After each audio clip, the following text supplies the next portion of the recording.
first of all, thank you very much for allowing me to come back up north. I'm an old Ohio kid from near Columbus, Ohio, and I've been in about 5 different states in that 30 years that Don had to share with you that I've been doing what I've been doing. And she promised me that if I came up, I would get to see snow, and from what I understand, I'll get to see it probably on my way back to the Philadelphia airport tomorrow. But then, again, I get to go back to San Antonio, even though it's colder in San Antonio today than it was here, so you tell me. I am so pleased that Don asked me to come and join you. I have in my career had the opportunity to work at every level of government, city, county, state. I guess I can say I was a cabinet director. I was a presidential appointment at 24 years old by Richard Nixon. And actually led a regional law enforcement assistance administration program at 24 years old. And when I found out what the job was in Cleveland, that prior to 10 o'clock in the morning, I had to go around and visit every serious crime scene that happened the night before. And at 25, my doctor who diagnosed the bleeding ulcer basically said, "How much do you enjoy doing what you're doing?" And so I, needless to say, went into the economic development business. So I do serve on the board of directors of the International Economic Development Council. It's an international organization of 5,800 members from around the world, a resource, a network. When I got the opportunity to meet Don, we were a part of a program that allowed us to share within the network a mentoring program. Now, I don't know whether or not it's good news for all of you that I get a chance to be a mentor to Don, but she is correct. Been there, done that, seen every different way that you could do things, did a lot of them the wrong way, hopefully learned from that to do a lot of different things the right way. And no matter where I've been in my career, I've always found that if we do something successful in Texas, that doesn't necessarily mean it will be successful in Pennsylvania or Ohio or Arizona or whatever. It is, though, the importance of the education part of being a professional economic development leader and being able to take those principles of, I'm an unabashed capitalist, so I hope I'm someplace where I don't have to apologize about being a capitalist, and believe in the free enterprise system, which right now, on a national level, is probably one of the most difficult things to be doing that you could do. And that also tells me, though, that if you're waiting for somebody to reach out and help you from somewhere else, don't wait. I'm really pleased that there's our friends from the elected side of the decision-making process and leadership process that's here with you tonight, and all kinds of private sector people, because more than anything, I think Don asked me to come to be a cheerleader a little bit.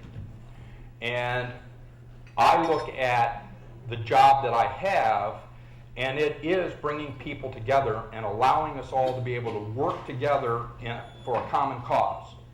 And that takes leadership. And one of the things I was so proud for Dawn was that she recognized very quickly that if she did it the right way within the organization of 5,400 professionals from around the country, she's going to have immediate access to people that's done things that hopefully she can learn from. See, I actually had a presentation, right? But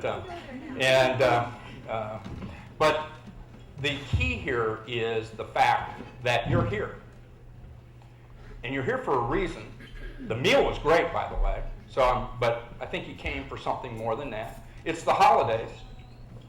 And I don't stand for too much political correctness, so Merry Christmas.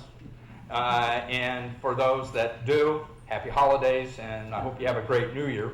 But I wanted to be here to provide support to all of you from an organization that I'm telling you right now, commissioners, everybody else, will come.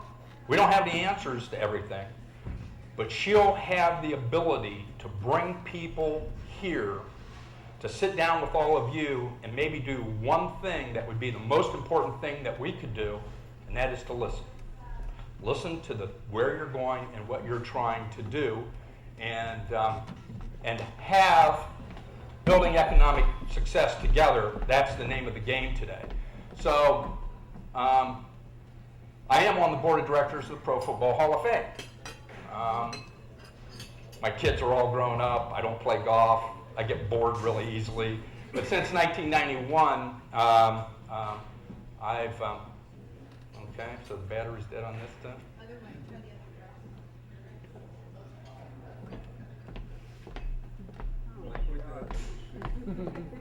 This machine? Okay, so there we go on that one. Okay. It's going to...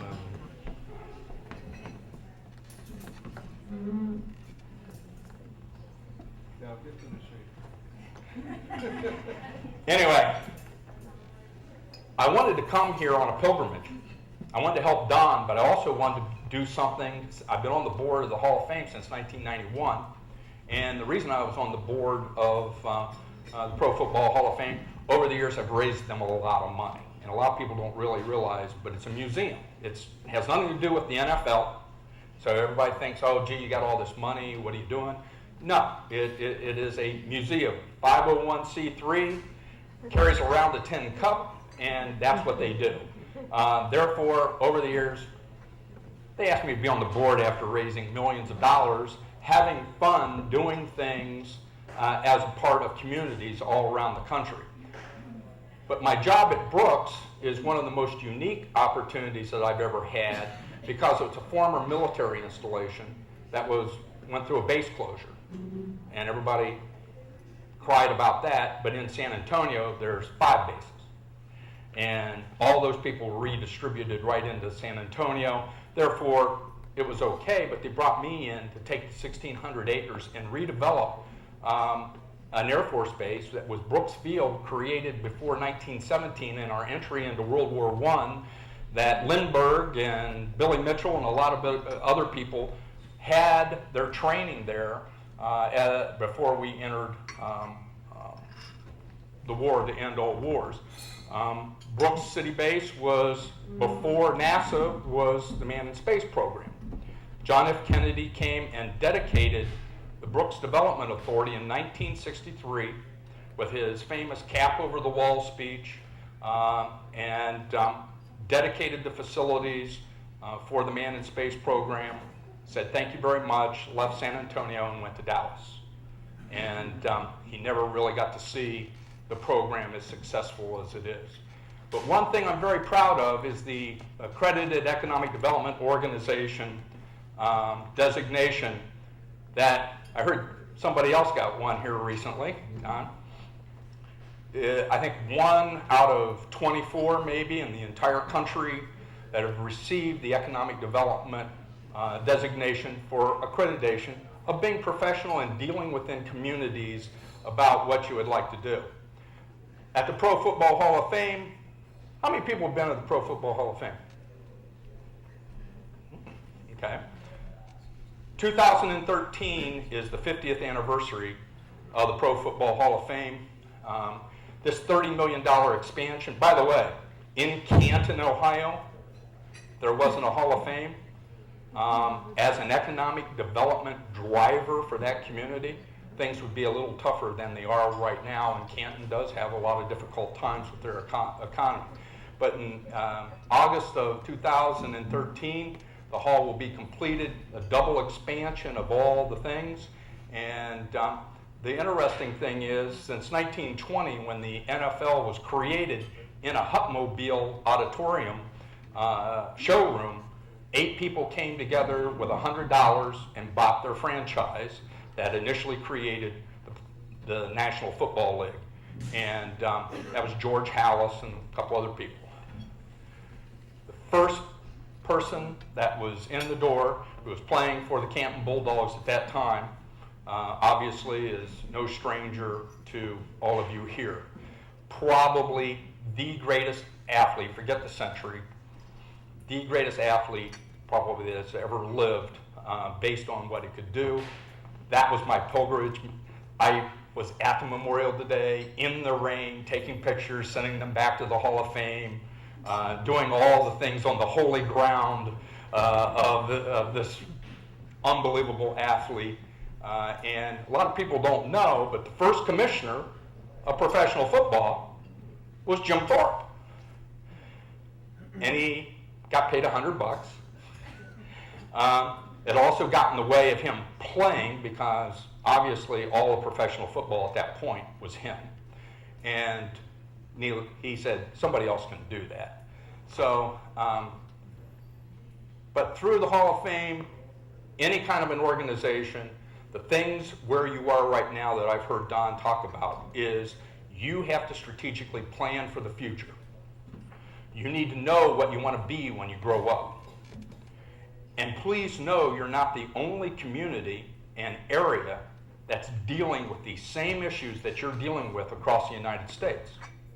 The challenge is how well you step up together to do it together about listening, finding a way to work together, play in the sandbox, agree to disagree, but have a game plan. And nothing's worth doing if you don't strategically plan for it. And you'll have success and you'll have failures. But these are the kinds of things that you have a blank canvas, in my opinion. I'm an expert. I'm somebody from 50 miles away that's coming in to tell you what I see. I spent some money in the community today on all kinds of things and had a ball. And yet every day you're real close to the issues that you have to deal with, and it'll be up to you to get that path. The teamwork piece, like in sports, is as critical as ever. You have to work together, you have to plan together, you have to celebrate success together, and more importantly, you need to stand with each other when something maybe is not quite as successful as you want them to be. But facing whatever you've got to face, just like I'm seeing you all here tonight during the holidays, away from home, away from your families, being a part of this meeting, which I encourage you to do every year, and so that you can keep a pulse on what's happening, is key and critical to where you're going to go and how you're going to do it together. No greater coach probably than Vince Lombardi, but the achievements of any organization are the results of the combined effort of each individual, just like the challenge would be for me in this room of individuals to become a part of a team with a mission. And he did pretty good with it. And so, in fact, looks like his son is living up to the coaching history of the family and is doing quite well. Here's your Hall of Fame partners, folks. They're all you. I mean, I went in. Actually, did my check clear? Am I a member? Yes. I am. So I was hoping that tonight there is who came the longest distance as a member of your organization. So I don't know what I win yet. Oh, okay, all right. But they're all you. And therefore, it's up to you to continue to be a part of what you're doing. The winning team has to be put together in a way that allows you to focus on where you've got to go. And my challenge to you is that you need to do that sooner than later. Now, I'm a direct beneficiary sitting in San Antonio, Texas. And by the way, there's an economy there. I talk to all my friends back in Ohio and Michigan and whatever. Every time I talk to them, boy, is there pain in their voice. It's hard. Well, nothing's worth doing unless you do it well. Winston Churchill basically said, I'm easily satisfied with the very best. Well, the very best of this community and the surrounding area as a region, and that's how I tell you to look at yourselves, as a region, what's good for somebody in the next community over, that's good. Because there is that communal mentality of being able to go do what you've got to do. But this professional mentoring program and Don being able thanks to you all, to allow her to get the training, get the networking that she needs to bring that talent to the table, I'll guarantee you, I could have 10 people here that will pay our own way to come to sit and listen, to at least be able at the end of the day offer certain recommendations, not tell you what to do, but provide you the kinds of recommendations you could hopefully use and set some achievable goals. You don't have to set the world on fire, but you do need to deal with what you've got to deal with. And the best place to start was with all of you that are here now as an existing business. Your greatest potential for growth in the future is in this room. It might only be 2 employees. It might only be a new investment here or there. But anything's better than the alternative of it. Your goals, but dare to excel. Create your Hall of Fame business relationships and partnerships. Strategically plan. Be creative. No idea is a bad idea. Be respectful and play to win. Be flexible and open-minded. And again, you will be stronger as a team as you move forward. I love this quote, because I said it. But there's no better sport than true entrepreneurship. Folks, I'm sorry. Whatever's going on out in Washington, I can't explain it. But I will tell you this. There's no better government. These guys shouldn't really hear this, but there's no better government than the government you see every day. The people that you know. That their decisions affect them too and their families. And to me, that has always been the challenge. Don't wait for somebody to come do something for you. Government does not create wealth. Never has, never will, and if somebody tells you that, I'm sorry, but they need to really look back at free enterprise system. But government can be the catalyst for those that are the true dreamers of entrepreneurship that really, I think, you have as a basis in this room. I want you to know that, I'm so excited about being able to come and be a part of this, get a chance to go to the memorial, and I don't think there's anything that you can't achieve if you set your mind to it, work together, and set out a game plan. So with that, I'll let Ron get up here and share with you, as the chairman, the things that he has important to say to you. So thank you very much, and God bless you all.